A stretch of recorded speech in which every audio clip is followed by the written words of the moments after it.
Hello students, welcome to सक्षम academy online education. TY के बच्चों के लिए मैं आज थर्ड वीडियो अपलोड कर रहा हूँ for the same chapter capital budget. और ये वीडियो अपलोड एक special method internal rate of return के लिए कर रहा हूँ। तो इस सम में हम सिर्फ IRR मेथड करेंगे, जिसका फुल फॉर्म होता है internal rate of return, IRR method. ठीक है, तो फर्स्ट ऑफ ऑल मैं एक क्वेश्चन शेयर कर रहा हूँ। जिसके पास बुक नहीं है वो लोग ये स्क्रीनशॉट ले सकते हैं।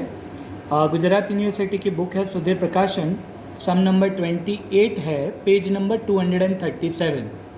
सो this is the half of the question, now you can take a screenshot and remaining sum is given on the next page.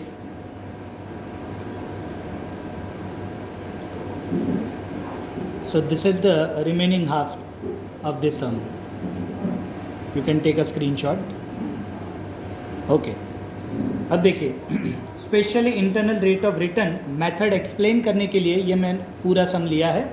पहले रीड कर लेते हैं बेसिक क्या डेटा दिया हुआ है। Panam Limited wants to purchase a new machine to increase its production capacity. Company has two alternatives. दो machine दिए हुए, देखो A and B. The initial investment is 10,000 for each option. मतलब दोनों के लिए इन्वेस्टमेंट कॉमन है 10,000। तो इन्वेस्टमेंट भी कॉमन है 10,000 और लाइफ भी कॉमन है, estimated life is 5 years. Most important line is net cash flow. मैंने अंडरलाइन भी किया है वर्ड, देखो नेट कैश फ्लो। डायरेक्टली आपको कैश फ्लो दिया हुआ है इज एज फॉलोज। दोनों मशीन के कैश फ्लो दिए हुए हैं। और जब भी internal rate of return method होती है तब आपको एक से ज़्यादा परसेंटेज के टेबल दिए हुए हैं। जैसे यहाँ पे 15% का टेबल है, 20 का है और 25 का है। क्यों है और इसका क्या यूज़ है मैं eight the time of some आपको एक्सप्लेन करने वाला हूँ। तो हम तो अपने स्टेप्स के हिसाब से ही सम की शुरुआत करेंगे। जैसे ऑलवेज हमारा फर्स्ट स्टेप क्या होता है, टोटल इन्वेस्टमेंट। यहाँ पे दो मशीन है, दोनों का इन्वेस्टमेंट लिख रहे हैं A और B, पर अगर याद हो तो दोनों का इन्वेस्टमेंट 10,000 ही है। तो investment is common for both the project 10,000। Step 2 always होता है डेप्रीशिएशन। डेप्रीशिएशन वैसे आप ढूंढ सकते हो पर इस सब में रिक्वायर्ड नहीं है। क्यों रिक्वायर्ड नहीं है? क्योंकि डायरेक्टली आपको मैंने अंडरलाइन किया था कैश फ्लो दिया हुआ है। अगर कैश फ्लो है तो डेप्रिसिएशन प्लस माइनस सब कुछ होके फाइनल आंसर दिया हुआ है cash flow, and that is the reason depreciation will not going to be required. ठीक है, अब देखो मैंने एक टेबल बनाया। स्टेप 3 में ऑलवेज हम टेबल बनाते ही है। तो जैसे ईयर हो गया, कैश फ्लो हो गया और डिस्काउंटिंग फैक्टर से हम मल्टीप्लाई करते थे। तो ये तो आगे के भी दो वीडियो आप देखोगे तो उसमें आपको यही चीज़ मिलेगी। पर यहाँ पे एक डिस्काउंटिंग फैक्टर के परसेंटेज नहीं है, 3 है, 15 भी है, 20 भी है और 25 भी है। तो सभी के लिए मैंने कॉलम बनाया है डिस्काउंटिंग फैक्टर जो क्वेश्चन में दिया हुआ है टेबल, डिस्काउंटेड कैश फ्लो जो हमें मल्टीप्लाई करके लाना है। मैंने पूरा टेबल थोड़ा लंबा इसलिए बनाया है कि जिससे ऊपर मशीन A का वर्किंग हो जाए और उसी कॉलम में मशीन B का वर्किंग भी हो जाए। मैं सम स्टार्ट करता हूँ, आपको ज़्यादा समझ में आएगा। तो पहले मैं मशीन A की सिर्फ बात कर रहा हूँ। 1 2 3 4 5 ईयर्स मैंने ईयर्स लिख दिए। कैश फ्लो क्वेश्चन में दिए हुए हैं, जैसे पहले साल का है 4,000, 2,000, 3,000, अगेन 3,000 एंड एट लास्ट 4,000। आगे के सम अगर आपको याद हो, लास्ट ईयर के कैश फ्लो में दो वैल्यू ऐड होती है, स्क्रैप वैल्यू और वर्किंग कैपिटल। इस क्वेश्चन में दोनों नहीं है, स्क्रैप वैल्यू भी नहीं है और वर्किंग कैपिटल भी नहीं है। अब मल्टीप्लाई करना है 15% के टेबल के साथ। टेबल नेक्स्ट पेज पे दिया हुआ था जो मैंने आपको 2 बार दिखाया, एक बार स्क्रीनशॉट के लिए और एक बार जब मैं क्वेश्चन रीड कर रहा था। तो 15% की वैल्यू है 0.870, 756 क्वेश्चन में अवेलेबल ही है, 0.658, 0.572 और 0.497। अब कैश फ्लो को डिस्काउंटिंग फैक्टर के साथ मल्टीप्लाई करना है। वापस से कैश फ्लो को डिस्काउंटिंग फैक्टर के साथ मल्टीप्लाई करना है। तो वो तो हम आगे भी मल्टीप्लाई करते थे, ऐसा नहीं है कि ये फर्स्ट टाइम है। पर यहाँ पे 3% है, तीनों का क्या रोल है मैं बाद में समझाता हूँ, पर आपको 3 बार मल्टीप्लाई करना पड़ेगा। एक बार 15 की वैल्यू के साथ, एक बार 20 की वैल्यू के साथ और एक बार 25 की वैल्यू के साथ। कैश फ्लो कॉमन रहेगा मशीन ए के टाइम, ये वैल्यूज़ बदलती रहेगी डिस्काउंटिंग फैक्टर की। तो मैं मल्टीप्लाई करके जा रहा हूँ 4000 into 0.870 3480। In the same way next value is 1512, next value is 1974, next value is 1716 और लास्ट में 4000 इंटू 0.497 करने से 1988 आ रहा है। सभी का टोटल आ रहा है 10670। ठीक है, ये मशीन ए का 15% ख़त्म हुआ। अब 20% की बात करते हैं तो उसकी भी वैल्यू दी हुई है आपको 0.833, 0.694, 0.579, 0.482 और 0.402। तो कैश फ्लो तो ये कॉमन रहेगा 4000, 2000, 3000, 3000, 4000।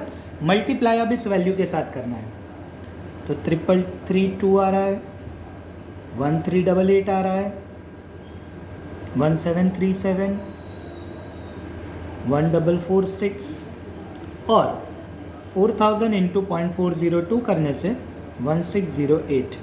सभी का टोटल आ रहा है 9511।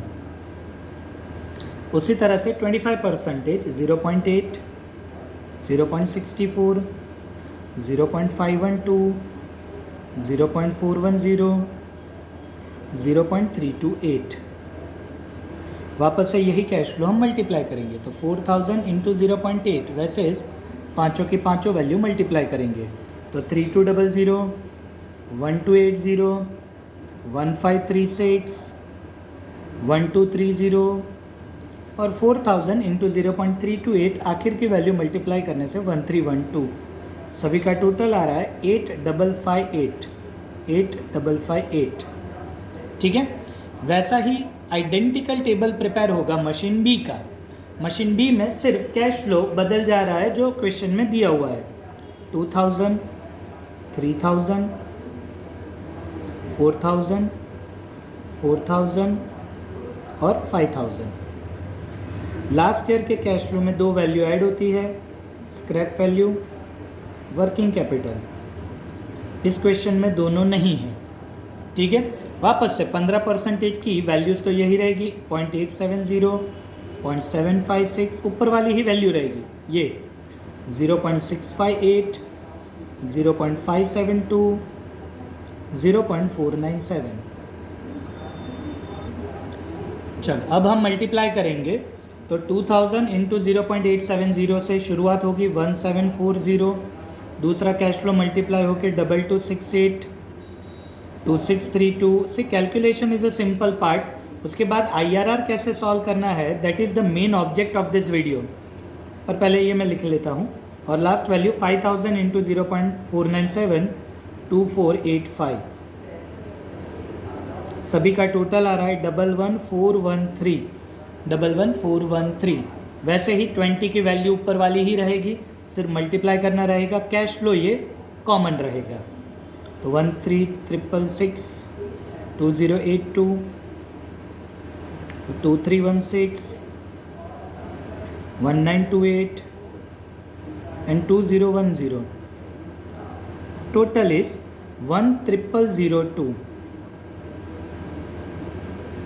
और 25 की वैल्यू ऊपर से ही कॉपी की है। कैश फ्लो ये कॉमन रहेगा, मल्टीप्लाई करने से 1600, 1920, 2048, 1640 और आखिर का भी 1640 ही आ रहा है। टोटल आ रहा है 8848। ठीक है, स्क्रीनशॉट लेना है तो ले लीजिए। Okay, the object of the some is IRR method. अब वो बच्चों ध्यान से समझना, सुनना, मैं सॉल्व करवा रहा हूँ।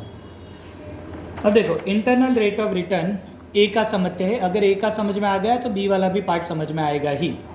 सबसे पहले मशीन ए में टोटल इन्वेस्टमेंट हमारे कितने रुपीज़ का था? 10,000 रुपये का आप स्टेप 1 में से देख सकते हो। ठीक है, टोटल इन्वेस्टमेंट 10,000 है। अब ध्यान से कंसेप्ट सुनना, कैलकुलेशन इतना डिफिकल्ट पार्ट नहीं है। Concept is most important. अब मशीन ए की बात चल रही है। मशीन ए के मैंने 3 डिस्काउंटेड कैश फ्लो ढूंढे, 15 वाला आंसर, 20 वाला आंसर, 25 वाला आंसर, 3 आंसर है। तो पहली चीज़ ये क्लियर कर लो कि जब भी आपको IRR ढूंढना है 3% की ज़रूरत ही नहीं है, उसमें से कोई भी 2 की ज़रूरत है। पर सवाल ये है कौन से 2 आप सिलेक्ट करोगे और किसको इग्नोर करोगे, तो वही मैं लॉजिक समझाने जा रहा हूँ, ध्यान से सुनना।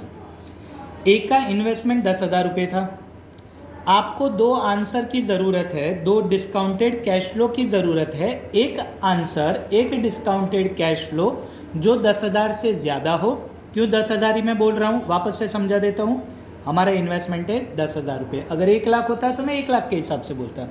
तो हमें ऐसे 2 आंसर चाहिए जिसका एक का आंसर 10,000 से ऊपर हो और एक का आंसर 10,000 से कम हो।